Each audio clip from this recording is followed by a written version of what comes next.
Well, when we look around the market, one thing that really stands out is the tech trade. It is absolutely flying high, notably in semis, AI, software. It's all going for it hardcore at the moment. And we're seeing that in NVIDIA at all-time highs. We've got AMD really flying very, very strongly at the moment. You've got Micron. All these names are working beautifully, but can it continue as the Nasdaq trades into an all-time highs and the S&P's not a million miles away from that point at the moment?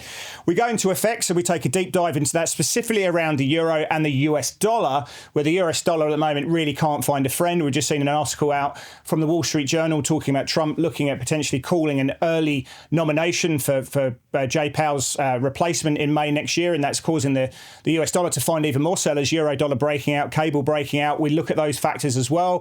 We look at all the technicals that are going on in this crazy world of markets. We look at the trade, the directional flows. It's all going on today in the trade-off.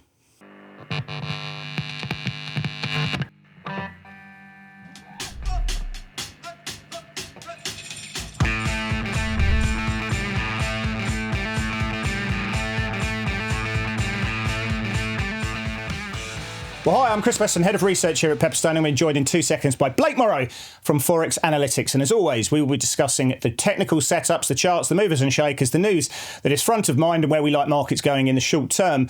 Mr. Blake Morrow, come into the programme, my good sir. I want to start with one thing that's a little bit left field because it has absolutely bamboozled me. Now, Blake, I'm old. You're older than I am. And I just need to get this. I don't get this situation. Labubu. It's these little dolls that have come out of Asia, come out of Hong Kong, which are just absolutely tearing up the scene at the moment. We're not just talking kids, but adults are actually buying these little dolls, which are freaky looking things. And I'm bringing this up because I just don't understand it. My son's now got into it, but we went to the shopping centre on the weekend. There's a queue of about 50 people trying to queue up for these little things. And now my son's got it. I'm just bracing myself for how much we're going to be spending on this new craze that's hit it. Now, I actually looked into to the makers and distributors of this, Pop Mart. They're listed out of Hong Kong. The shares since last August are up 600% or so. You know, they're up 180% this year. But it's the new phase that's coming. I'm guessing you probably haven't heard of it and your kids aren't young anymore, but I just don't get it. I don't get it at all. Have you heard of it? No, my wife calls me her boo-boo, but I mean, it's a little different, I think. Yeah, I don't know. But I'm just looking at it. It's this new thing that's just absolutely caught on. And I'm only saying bring this up now because I just don't get it. And I looked at the share price and it's absolutely blowing up. And maybe people at home can understand and explain to me a bit better because I'm old and I'm open-minded like the next person, but I just don't get it.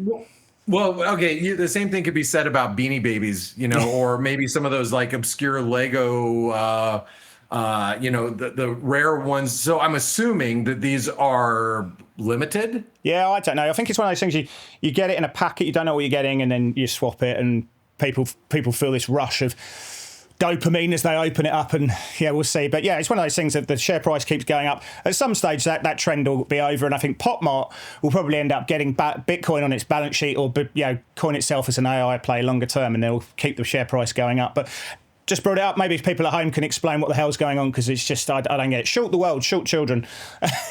See what happens. Well, I'm going to short your pocketbook. How about that? Short my household balance sheet because it's going to get smashed. Anyway, let's go into things that actually matter. Let's go into topical thunder.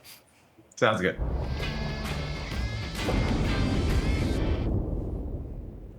All right, let's talk about sentiment. Oh, it's a good way to frame this because we're going to go into equities and look at some of the catalysts to change market sentiment. But market sentiment is obviously such a big factor of liquidity and volatility around how we're executing our trading strategies, position sizing and managing risk in this market because things have settled. We've got the VIX at 16% again. Some of those tail hedges have obviously been taken off. Hedges more broadly have been taken down. And you've got tech absolutely ballooning at the moment. It's AI semis all day long at the moment. Hardware's doing quite well. Software's doing quite well. But you've got long end treasuries, which is sort of trading a tight range at the moment, and that doesn't look like it's changing. You've got the dollar under pressure, which we could talk about as well. But how are you reading broad market sentiment, and how does that affect your trading now in terms of cross asset basis? Well, we're gonna these next two topics are pretty intertwined because we will be talking about equities as a whole, but sentiment. Let's just discuss this really quick. Going back to when we had Liberation Day and, a couple months back, and you think about everybody that was on the sidelines, Chris, saying, you know what, we're going to have this tariff effect. I don't trust the administration. There are so many people left behind in this rally right now that now you've got everybody chasing. So when you ask me about sentiment, I just don't. And I've got actually a lot more to say about sentiment. Well, okay, here's another thing. We'll say it. The U.S. just dropped bombs on probably, if you think about like the United States' top 5 nemesises from a nuclear power play standpoint. And even though they don't have tactical nukes, they are enriching. They are seen as the enemy, however you want to phrase it.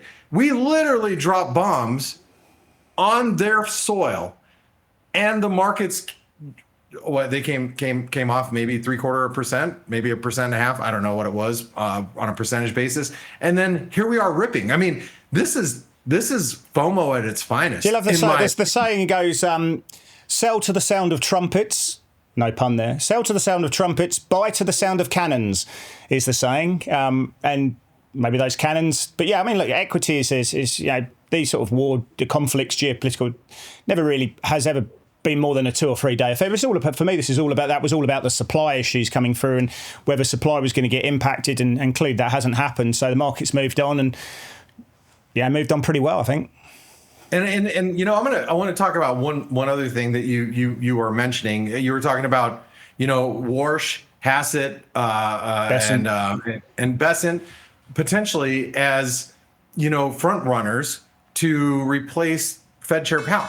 So if you're an equity market investor and you think about the sentiment, what do you have behind you? We just got past a 12-day war. So it is, I guess, 12 days. If that's how you want to count it, fine. But we're past the geopolitical risk, at least near term, at least for now. And now you have a situation where even if economic data does start to weaken, where do you go? I mean, how do you stop it? How do you stop this train? No, and we got a lot of stuff that we're going to be talking about. And you got to get, the AI thing is going up, and we can talk about that in a second. But remember, there's a lot of people out there who just got to get paid. And if you just don't care, you're just price insensitive. If the market's going up and you've got to be getting benchmark returns, or you've got to be overweight the names that are moving the index, and that just means buying Nvidia at the moment. And so you don't have to like the stock. It doesn't matter. You just got to be in it. No, but does it make sense? I mean, does everything that's happening right now make sense? Probably to most of us, it doesn't. Do we care? Do we care when we're trading price action? We're trading technicals. Do we care what makes sense? The market makes sense. Yeah, and I say sentiment right now is probably I can't tell you the plethora of YouTube videos of analysts talking about dead cat bounce. I was one of them. I was one of them thinking, okay, this is a dead cat bounce. Can't trust this bounce. And here we are ripping to all-time highs. But I wasn't the only one. There are so many that are in that camp that are now left out to dry that are physically chasing this market. I want to just pull you up on that point. You go straight to it. You may have called a dead cat bounce, but did you make money out of it? I mean, I think they're two very different things. Yeah. Like you can come out and say, oh, yeah, I don't believe this. But if your strategy and your is means that you've got to be in the market and because it's going up and momentum's to the upside, and you made money out of a bad call, does it matter? That's true. True. But the thing is I think the parade of analysts and the sentiment has been so negative over the last 2 months. This is a great environment for a continued FOMO, which brings us to our next topic. Chris, we should really talk about the markets. And I don't necessarily want to focus on U.S. equities. I mean, yes, we can say NASDAQ 100. It is at highs, all-time highs, like as of today. S&P is very close to all-time highs. But we're going to take a look at other markets too. I'm going to be taking a look at the Nikkei. I mean, the Nikkei looks poised to make a move. You're going to be looking at some other Asian markets. And I'll tell you, even the DAX, and you've been just very, very spot on calling the very I was wrong last week, but I've got out of that trade. Yeah. But if you think about it, that market has only pulled back a 24% retracement, which in my book, from a from a trend recognition, point of view, that's a really strong bullish trend that it is also poised to hit all-time highs. So how are you reading the equity markets here? And I'm not talking just about U.S. equities. I'm talking about everything. What are you thinking right now, Chris? Well, I think I'm bullish. And I think that's the trade. And where are the flows going now? As I said, it's in AI. That's blowing up now. And, NVIDIA's all-time high is $145. And I think people have fallen in love with the story again. But they're cautious. They don't want to just be in AI. They want to be, they've spread it around. They got burnt really badly in late January going into February from the DeepSeek scare. Everyone was all in on the AI. Now everyone wants to be in the space, but they're doing it through software plays, semi-analog, semi-cap, and robotics. AI as well. So they're spreading it around. But, go and have a look at a chart of AMD. It's just absolutely going for it. Micron, obviously NVIDIA. But, the story in NVIDIA for me is about the market is believing that we're going to get this margin expansion story going into the second half, into next year. They love that. We've got the growth coming through. You don't buy NVIDIA for evaluation, but it's not expensive at 31 times relative to its own history. So they love the story there, and they love the software plays at the moment. It's all working well, and that's where the momentum comes in. And as that stock goes up, it plays a greater weighting within the index. So these ETFs, when they rebalance on a daily basis, they have to buy a disproportionate amount of NVIDIA to recalibrate their net asset values. So again, a lot of the passive flows are moving into this space. It's where the momentum is at the moment. People like the range, the margin story. We saw that from Micron. Not great guidance, but people love the margin story. So that's where it is. Banks are working quite well. So I stay long Nasdaq. Look at the S&P last night, Blake. The breadth was terrible. 27% of stocks were higher on the day. It held in firm. Why? Because tech's working. But I get your point. I mean, China's working well because of that AI space. Hang Seng's doing really well because it's got obviously Tencent and Baidu and all those kind of quasi AI plays. And so I like Hang Seng.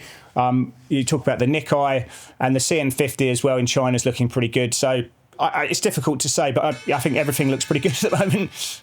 It does. And the scary thing is it looks too good. And I have to remind everybody, earnings weren't bad. I mean, yes, there were plenty of companies that were cautious. They weren't going to give us any forward guidance because, I mean, there are still question marks. We still have tariffs, but for all things equal, I mean, the tariff situation, I mean, we're looking at numbers that probably are on the lower end of what expectations were in the first place. Now, that doesn't mean... Just FedEx came out. I mean, I think, we're going into the next earnings season. It just hits us so quickly, doesn't it? The it does. JP Morgan report, I think, on the 15th of July. So it's not a million miles away. FedEx have come out with their guidance, and they're in a really interesting spot, quite unique in some capacities. But they've again didn't want to give guidance because of what's happening in tariffs. So maybe that's going to be thematic of what we see in the next earnings season. But banks look pretty good here. JP Morgan's kicking quite nicely given what we've seen with SLRs. But it's tech's driving the market. Well, there's probably a lot driving the market, and I bet your next topic's going to talk about what catalyst might be moving. Well, the market, I think so. right? Yeah. I mean, let's talk about the catalyst here, Blake, because we talk about this calm that's conditioned. We've got past the conflict, the geopolitical issues. I think the market's moved on. Look, it could flare up. We don't know, but our market's sort of coming back into the big, beautiful bill passing, the idea about the debt ceiling. We've got the tariff deadlines on the 9th of July. I think they actually were supposed to kick back in on Europe. I mean, Europe, that's an interesting one. We've got the proposed start of the 50% tariffs on the 9th of July. Then we've got the rest of the world reciprocal deadline for them on 10% to potentially go back to what they were. The market is high on optimism that we're going to see an extension and rollover of those current rates, and the European 50% won't kick in. It will just be extended out to allow them more time. But if Trump goes, do you know what? We've got stock market at all-time high. We've got the VIX here. Funding stress is pretty low. Bond markets are settled down. Fuck it. Let's just push it out. Let's just go for it. Let's do something. We've got that. We've got core PC Friday, non-farm payrolls next week, some sort of chinks of concern in the labour market, but it's still pretty strong. CPI on the 15th of July. What's the catalyst for you here? I'm trying to... First of all, Nice F-bomb. I like it. You look at you. Take it right off. Take it out. It's a family show. No, it's gonna beep beep beep. We're gonna beep it. You got to leave it in, Mr. Producer. Anyway, no. So here's the thing. I'm trying to just figure out. I'm like literally just trying to parse it out just over the next couple of days because we got the dollar breaking down. I mean, the dollar's breaking down, and I've been just trying to figure out how is the euro going to get to 120 from here. And if you think about like just you have, well, tomorrow in the U.S. session, I'm just talking tomorrow. I'm talking about the dollar because the dollar is just under pressure. Yeah. You got weekly unemployment claims, but you also have durable goods. People are going to be watching GDP final prices. Then go into Friday. Then you got PCE. And look, if GDP prices come in weak, you have the weekly unemployment claims that don't waver around that 240 mark. Then you have the PCE that maybe let's just say it comes in a tick lower. Let's just allow me to imagine a little bit. We could see the euro 120 by the end of the week. And that could also put the US equity markets and global equity markets at highs. When you have a labor market that's still strong and you have inflation that's coming off, and then you have, potentially a new Fed governor, earlier in 2026 that is, just looking to be on the apprentice number 22, why not? I just want to touch on this because it does feed nicely into your next point. Now, the people that we've got, Hassett, economic advisor, Besant, obviously current treasurer, ex-Wall Street guy, love him. You've got Kevin Walsh, who's been touted a number of times, ex-Fed. I can't remember who the other person is, but yeah, I mean, all of these people are very credible.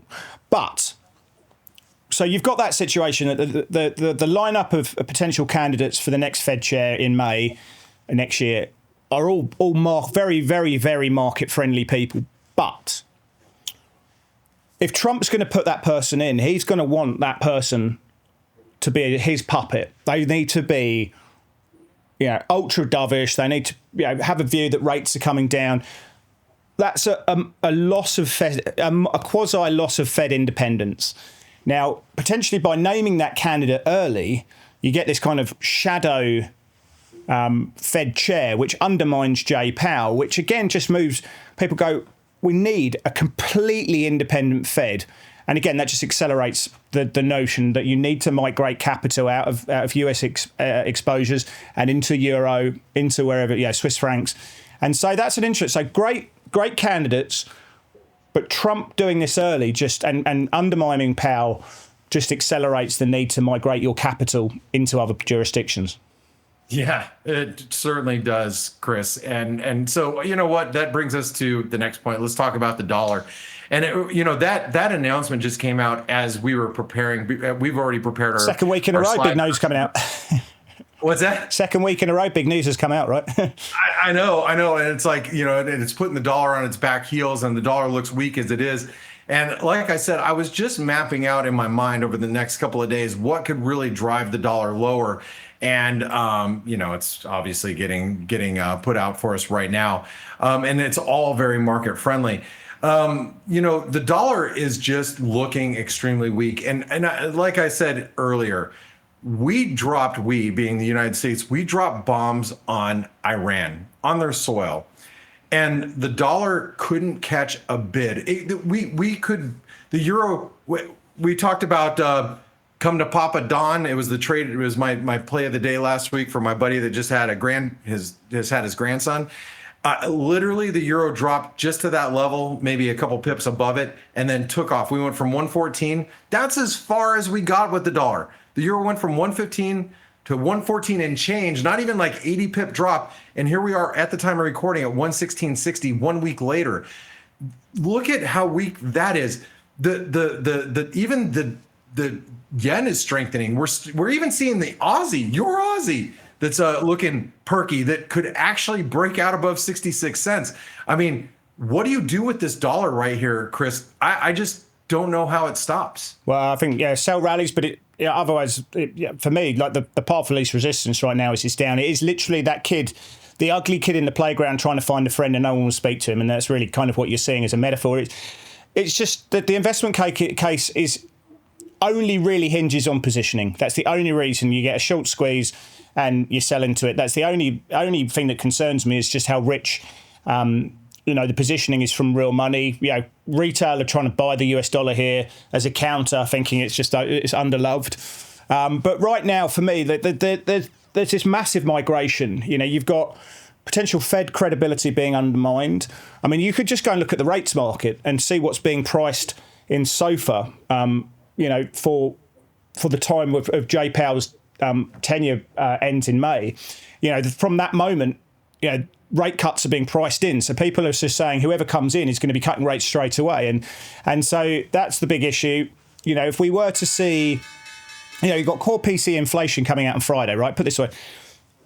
The market's expecting that to come out at 2.6%, 0.1% month for month. Now, if you get the last two prints before that, you include that 2.6 if that is realised, you basically got 3-month annualised core PCE in the US running at 1.6%, which, if it wasn't for the tariff effect, which of course most Fed are giving credence to, that inflation number would justify cutting rates sooner rather than later. It certainly justifies cutting rates in the September meeting. There is no August meeting. Continuing claims going up, jobs hard to get. They look at the market diffusion, the labour market diffusion numbers. But the economy's okay. The labour market's certainly still quite strong, but there are some chinks. And but it's this migration. Why didn't the dollar rally during this situation of conflict with the US dropping, going out and smashing up Bordeaux? People like the euro as an alternative to the US. That's getting legs, and so I think it goes down. Euro dollar, it just keeps going up. Sterling going up. Dollar Swiss testing those lows. I think it's people are looking at US dollar alternatives at the moment. That's the trade. That is, I agree. Let's be clear. We're not giving up on US equity. It's still the exceptional story. You're not getting those tech companies are still the place to be. The US Treasury market is still 6 times as big as anywhere else. It's just that US dollar exposure. People are looking at migrating that US dollar exposure into other jurisdictions because of erratic policy settings, because of undermining power, all these factors, and they just want to neutralise. So that's the trade. That for me is what's happening now. We're not giving up on US equities. We're not giving up on treasuries. It's just that US dollar exposure, I think, which is being hedged and migrated out of. And let's also make sure that everybody understands this is not the US dollar losing its reserve status. No. It's just the exposure's too big, but it's not. That's very different from it being a new reserve currency. Sure. Yeah. Let's go to the technicals. Let's go to that's a setup.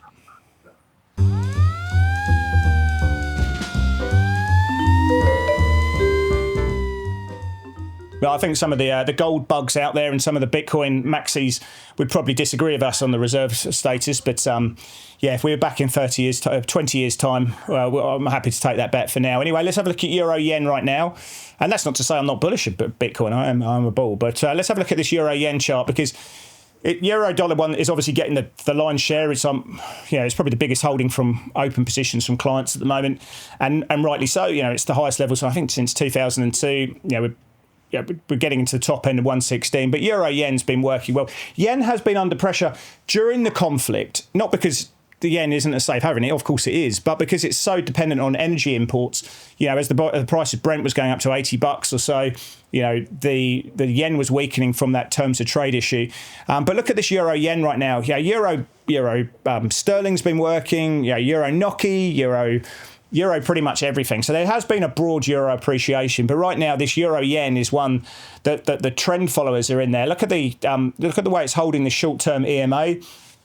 That's a guide. I'm long this cross until we see a daily close below that level. It's just keeping me in the market. It's keeping me unemotional, and just still people. There's so much out there. People looking at this euro and say we hate the euro. It's still low growth. But they got tailwinds from France trying to push the monetary union into greater shared debt responsibilities. We've got Germany's fiscal 2026 fiscal budget coming out earlier in the week. That's obviously pro-growth, defence. All these factors are playing through. There's things happening in the euro, which is seeing people moving out of dollars into euro, but it's pushing up against the dollar and against the cross rates at the moment. People don't like it, but it's happening. It is, man. That is a severely big breakout, and it's not just the Euro Yen, guys. It's the euro. All right, let's take it. Let's take it over to the Nikkei. I want to take you over here because again, I didn't want to focus solely on U.S. equity markets. I wanted to also take a look at what you're seeing in the Nikkei here. And the Nikkei is right up against a descending trend line. We've had a couple big declines, over the course of the last couple of years. But we're right up against resistance, and that resistance looks like it's going to break. You have equity markets that break out. You got the Nasdaq breaking out. You got the S&P that's probably going to be, nearing that 6150 level. My assumption is that the Nikkei, makes a move and presses back above 40,000. Now, if you guys are feeling, a little lucky here, or you see the equity markets turn lower for whatever reason, maybe there's some headlines that drives it lower, this would be a good failure spot. I don't necessarily think I'd be shorting it here, but it is something to keep on the radar for those of you that are just not quite as bullish as Chris and myself and the rest of them. I wouldn't say I'm necessarily bullish or bearish. I'm just looking at the charts and they're going up, and pullbacks are very limited and volatility is low. And I think in the case of the Nikkei as well, there's been such a huge buyback program going through the Japanese corporates, so that's suppressing volatility. It's causing lower correlations in stocks, and it's pushing the index up. So, we'll see what happens into that trend. But this is another one that just looks strong at the moment. So I'd be looking for a breakout on that one. We'll see what happens. Yep. Anyway, we're talking about breakouts. Let's go and have a look at the China 50 because there's all these different markets in China and Hong Kong. You've got the H shares, which is like a more of a sort of Hong Kong equity listed companies, Hong Kong companies. You've got the Hang Seng, which is a sort of a mix between Chinese companies and Hong Kong. And the CN50 is effectively the mainland Chinese companies, but they're listed on the Singapore Futures Exchange. So that's more of a pure play on China rather than sort of a Hong Kong sort of dual company. But this market now is pushing on the ceiling. It's really underperformed a lot of the strong moves you've seen in European equities. The strong moves you've obviously seen in the rebound in April from in the Nasdaq and the S&P and also to the Russell to an extent, and obviously what we've been seeing in the ASX 200 and the Nikkei as Blake's just pointed out. But is this time for China to outperform? We love the AI story in China. It's a biggest thematic for me that's going through the markets. One of the biggest thematics is just this US versus China AI dominance by 2030. That's what China want to see. They want to be the dominant player in the AI scene by 2030. They're going about it the right way. They've got all the researchers out there. They've got the big capex. Everyone's talking about NVIDIA, of course, but China's blowing up on the AI scene. That's giving some tailwinds to a lot of the AI plays. Financials look okay-ish. But look at the market now. We're just, from a technical setup, we're coming back into that support level, resistance level. I think we break it. And I think this is a market that I like to be long in small size, and I'll be looking to add if the market really starts to kick through these resistance levels. Well, maybe, Chris, one of the markets that could help assist your China 50 and maybe the Nikkei as well is going to be the S&P. And, I'm going to do something I don't normally do here. I'm actually going to give you guys a nice little wave count in the S&P 500. This is a clear 5 waves up, but it's not my wave count. I have, Gregor Horvat, who's on our staff and has been since the inception of Forex Analytics. He does our wave counts. He sees the same thing. Another gentleman by the name of Jim that I talk to every week, he's a big Elliottician and he's seeing the same. So there's a lot of people that see clearly a 5 wave up. And that means that the next breakout of the S&P, if we do get a breakout above that 6158, should take us towards 6,500. And that would complete the wave 5. And if you're an Elliottician, jump down in the comments below because I am not. I usually rely off of other like I said, my team members to help guide me. But in this case, it is really clear in the markets. Since that low back in 2022, we're a 5 wave up and we're completing wave 5. So the longest wave is typically wave 3. And if this is wave 5 and it does complete, that'll take us to about 6,500. So if that happens, Chris, think about what happens with China. What happens with Nikkei? That could be a really interesting place to look to get shorts in. I mean, I don't use Elliott Wave myself. But you know what? If people are making money out of it, I'm not gonna critique their way of doing. People do critique each other's trading styles, but you know what? If that person's making money, you got to concentrate on your own game. Anyway, let's. I was going to just say really quick, when you're talking about Elliott waves and patterns, whether it's just a tool, but markets are very rhythmatic, and that's the thing about Elliott waves or Fibonacci's that are very much human nature type of things, and so you don't have to trade by it, but listen to it, especially if there's people that, as Chris pointed out, that make money utilizing these types of strategies. You're right. I think maybe if we break to new highs, somewhere up around 6,500 might be a good short setup. I just love that, mate. You know, the most beautiful word in the dictionary is considered to be cellador. You may have just touched on it with rhythmatic. I think that's a beautiful word as well. Oh. Let's go to play of the day.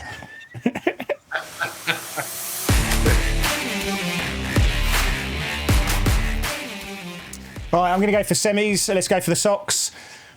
Do you know what? I just love things that are hot. I like selling stuff that's strong. You know, there's obviously a lot of people looking at that chart and going, Chris, mate, it's too hot. You know, you're going to get burnt. Maybe. But that's why you just got to make sure in all of this stuff right now, you know, it's the old saying, I say this every week, but, you know, if you're going to go and dance in the disco, when the fire breaks out, you've got to be closest to the exit door. And, you know, if you want to chase these, chasing stuff is fine. But you've got to know that the distribution of that type of trading strategy is very right-tailed. You know, you're going to have lots of small losses and then you're going to have big winners, right? And so if you're going to go and chase these hot plays, that can get hotter.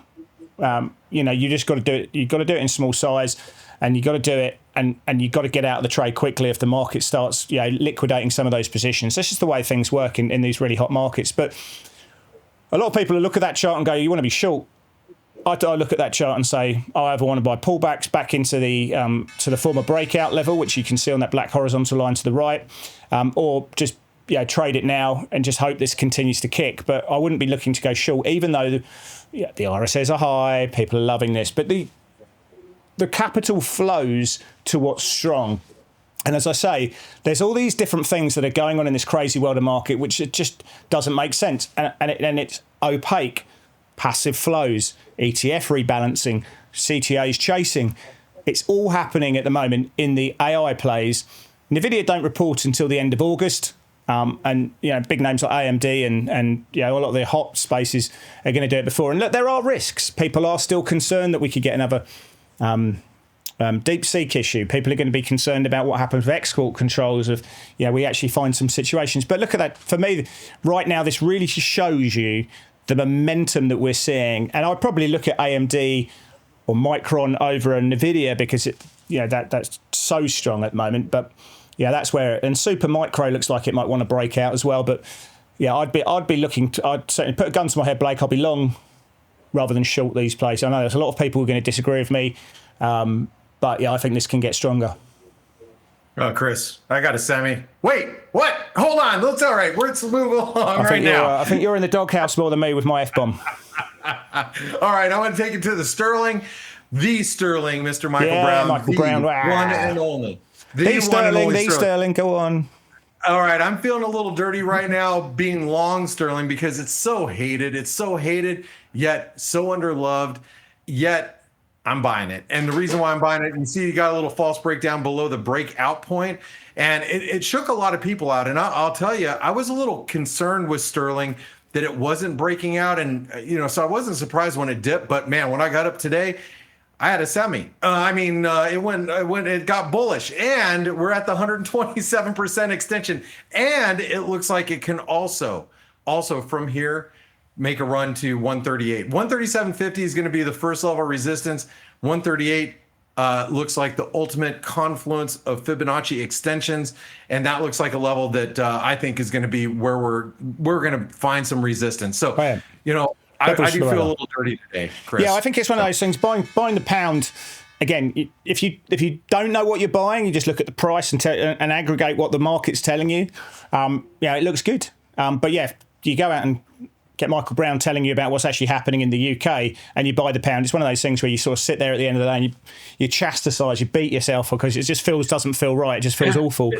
But again, you know, when you're looking at this stuff, it's the aggregation of all flows, beliefs, and what would you do with that right now if you didn't know what the UK economy was doing, if you didn't know what was going on rate settings? that would tell you that something's pretty good, and that's. But it's obviously a weak US dollar story as well, mainly at the heart of that situation. I think at the heart of it, it is. Yeah. Anyway, Blake, thank you very much for all your good thoughts today. And there's obviously been a long show. There's been a lot to talk about. How are you seeing the world? How are you seeing these trades? How are you seeing semis? How are you seeing all the dollar? Can it continue to kick? Leave the comments, smash the like button, and we'll see you back next week for more of The Trade-Off.